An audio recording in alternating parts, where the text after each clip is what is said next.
Hello दोस्तों, कहानी की इस नई सीरीज में आप सभी का स्वागत है। आज की इस कहानी का नाम है बीबी का नौकर। तो चलिए कहानी को शुरू करते हैं। प्रियंका, अरे मनोज क्या हुआ? कितनी देर से तुम्हें चाय बनाने के लिए बोला हुआ है, बनी या नहीं? मनोज, ला रहा हूँ, बस 2 मिनट रुको। वो दूध लेने गया तो वहाँ भीड़ बहुत थी, इसीलिए आज तुम्हारी सुबह की चाय थोड़ी लेट हो गई। प्रियंका, अच्छा एक काम करो, आज ब्रेकफास्ट में मेरे लिए मटर पोहा और वेज सैंडविच बना दो। प्रियंका को घर के काम करने पसंद नहीं थे। शायद शादी के बाद वो सिर्फ अपने ऊपर ही ध्यान देती थी और मनोज ऑफिस के साथ साथ घर के सारे काम भी करता था। इसी कारण मनोज ने अपने ऊपर ध्यान देना बंद कर दिया था। ऐसे ही एक दिन, प्रियंका, मनोज अच्छा हुआ ऑफिस से जल्दी आ गए। हमें कल सुबह ही गाड़ी से जाना है, तो तुम मेरी साड़ियाँ प्रेस करके अटैची में रख दो और सुबह जल्दी उठकर आलू पूरी बनाकर पैक कर लेना। मुझे रास्ते में बहुत भूख लगती है। अच्छा, रसोई समेट लेना, मैं सोने जा रही हूँ, मुझे नींद आ रही है। मनोज, ठीक है, तुम आराम से सो जाओ, मैं सब काम कर दूंगा। प्रियंका खर्राटे लेकर सो जाती है। मनोज बेचारा थका हारा सारे घर का काम समेट कर सोता है और अगले दिन सुबह फिर 4 बजे उठकर ट्रेन में ले जाने के लिए खाना बनाकर पैक करता है। प्रियंका अपने आप को संवारने में ही लगी रहती है। वो तो अपना एक दुपट्टा तक भी अटैची में खुद से नहीं रखती। पूरी अटैची मनोज तैयार करता है और दोनों शादी में दिल्ली पहुंचते हैं। प्रियंका मनोज को बाहर छोड़ देती है और खुद होटल के अंदर चली जाती है। मनोज बेचारा अकेले ही अटैची और बैग उठाकर अंदर जाने लगता है। गार्ड, 7 स्टार होटल है, तुम अंदर नहीं जा सकते। मनोज, तुम जानते भी हो मैं कौन हूँ? गार्ड, देखने से तो अब क्या ही बोले, जो भी है तुम ऐसे अंदर नहीं जा सकते। अंदर बड़े बड़े लोगों ने होटल के कमरे बुक किए हैं, पता चले किसी का सामान इधर उधर हो गया तो। मनोज फोन पर, प्रियंका तुम कहाँ हो? ये लोग मुझे अंदर नहीं आने दे रहे हैं। प्रियंका, अच्छा रुको, मैं अभी आती हूँ।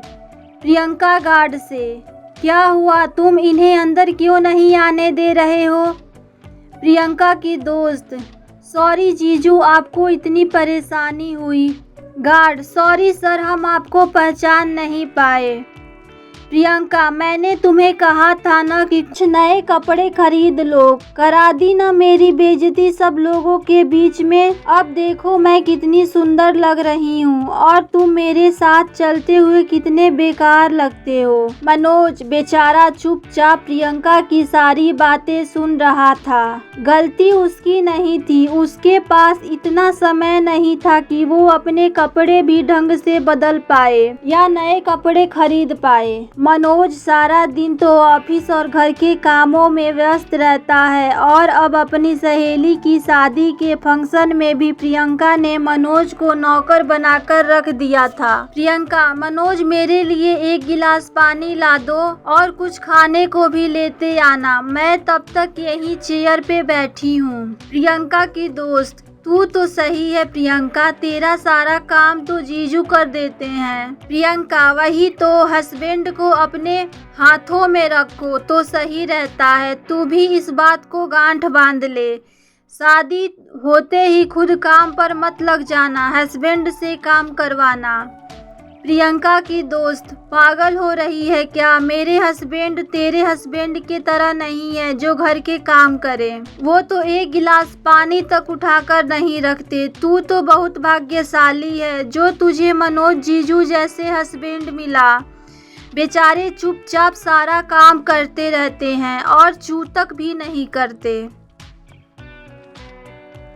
शीतल की शादी के सारे फंक्शन निपट जाते हैं और शादी के बाद मनोज और प्रियंका वापस घर लौट आते हैं। कुछ दिन तक ऐसे ही चलता रहता है।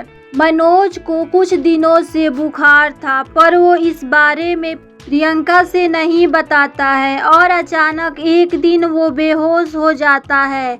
प्रियंका उसे हॉस्पिटल लेकर जाती है। डॉक्टर रिपोर्ट के मुताबिक इन्हें काफ़ी दिनों से बुखार है, जो कि अब बहुत बिगड़ गया है और उसने टाइफाइड का रूप ले लिया है। क्या इन्होंने ज़रूरत से ज़्यादा शरीर से काम लिया था? प्रियंका मन में, मैं डॉक्टर से कैसे कहूँ कि ऑफिस के साथ सारे घर का काम मनोज अकेले ही करते हैं। मुझसे ये बहुत बड़ी भूल हो गई। मेरी वजह से मनोज की आज ये हालत है। प्रियंका, डॉक्टर, हाँ वो कुछ काम का स्ट्रेस मनोज के ऊपर आ जाता है। डॉक्टर, देखिए जो भी है, पर कम से कम मनोज को ठीक होने में कुछ दिन तो लग ही जाएंगे। कुछ दिन हमें इन्हें हॉस्पिटल में ही रखना पड़ेगा।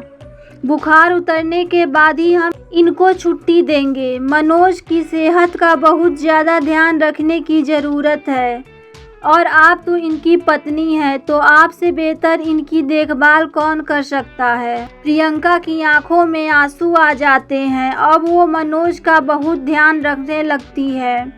घर का सारा काम करके वो मनोज के लिए हॉस्पिटल में अच्छा खाना, फ्रूट सब तैयार करके ले जाती है। धीरे धीरे मनोज ठीक होने लगा और उसे छुट्टी मिल जाती है। मनोज घर जाता है। एक सुबह, प्रियंका, मनोज जल्दी उठो, मैंने तुम्हारे लिए बढ़िया सी चाय बनाई है। आज हम दोनों मिलकर साथ में चाय पियेंगे।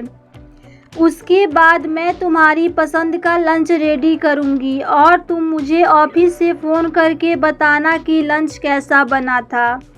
मनोज, प्रियंका, तुमने मेरी कितनी देखभाल की है। सचमुच तुम्हें पत्नी के रूप में पाकर मैं बहुत खुश हूँ और तुम्हें इतना सारा घर का काम अकेले ही करना पड़ा। अब तो मैं ठीक हो गया हूँ, इसीलिए मैं घर का सारा काम फिर संभाल लूँगा। प्रियंका, मैं नहीं, हम दोनों मिलकर इस घर को संभाल लेंगे। हाँ मनोज, मैं गलत थी। पति पत्नी के रिश्ते में सिर्फ एक को ही जिम्मेदारी नहीं संभालनी होती, बल्कि दोनों बराबर बराबर के हिस्सेदार होते हैं। ये बात मुझे आज समझ में आई और दोनों खुशी खुशी अपने जीवन बिताने लगते हैं। अगर आपको ये कहानी पसंद आई हो तो वीडियो को लाइक और चैनल को सब्सक्राइब जरूर करिएगा। धन्यवाद।